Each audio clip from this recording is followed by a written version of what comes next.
Trump raises $39 million in fundraising in wake of guilty verdict 4 hours ago. Knots. The latest update just dropped by Team Trump. The total raised in 24 hours after the Biden sham trial, $52.8 million. It's a record. This is a tremendously high record. I mean, what was it before? It was like a 3-day record before was something like comparable to this. This is 24 hours. I want to say it was like around 50 was the Biden 3-day. Right, he was bragging about it. Mm-hmm. Over 3 days, we brought in all of this money, and Trump's like, I did it in 24. Well, no, President Trump also raised about $50 million as well when he had his really big blowout fundraiser in Palm Beach a few weeks ago.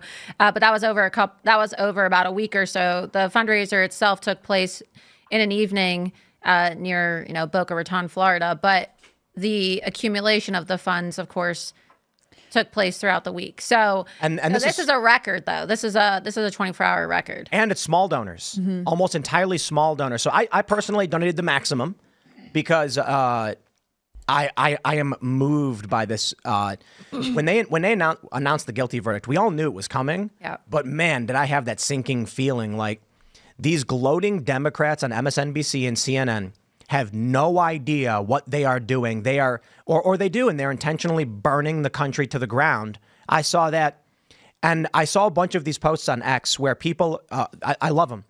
A couple guys, I don't know who they are, but they're like some crypto guys. There are some like education guys, some developers. They're not even political.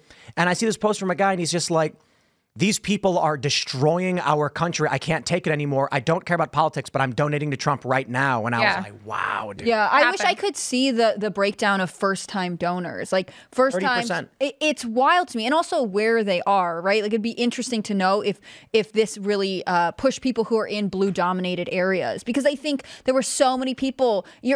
I think we all knew this was probably the likely outcome, but I think there were moments during this trial, and you have to hand it to Trump's defense, where like when Michael Cohen admits he was stealing from Trump, like there were moments that you were like, this really does seem like something that could win over a jury. And I think that devastation of seeing all 34 counts come in and being like, they're just really out to get him. It's interesting what a motivator it was for people to take action. Well, it was also really touching to me to see so many people. There were people on Social Security. There were, people on disability reading the comments, because I put out a post and I was like, oh, I have almost 1 million followers. Everybody donate $5 so that we can, raise $5 million for President Trump, because I'm almost at 1 million followers on X. And there were all these people, some of them, elderly people in the comments saying, oh, I don't really have any money, and I have about $10 in my bank account, and I ate tuna fish sandwiches for dinner the last week, but I'm going to give, my last $5 to President Trump. I mean, that's how much people love President Trump. They are literally willing to go without food. They are literally willing to starve themselves for the sake of supporting President Trump. And there's nobody else in this country who has ever been president, nobody else on the ballot, nobody else in the political arena who inspires people that much to the point they're willing to starve themselves. I think that the as much as there are plenty of people that are Trump fans and that love former President Trump a whole lot, I think really the important thing here is to focus on the fact that this isn't just about Trump. And that's something that Trump himself has said. It's not specifically about Trump. He's just kind of in the way. The fact of the matter is there are people that are in government that don't ascribe to our system of government. They don't believe that you can make a legitimate argument. This is where Jordan Peterson was very, very much ahead of his time when he was pointing out that there is a lot of postmodernism in the way that the left debates now.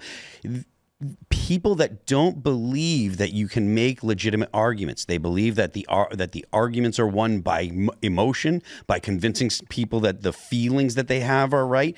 You cannot make legal arguments like that. So the result is people that don't try to make legal arguments. All they do is try to use the levers of power in whatever way they can. And you're seeing that in the system right now. You got people that are going to swear up and down that Kyle Rittenhouse should have been put in jail because of the way they feel.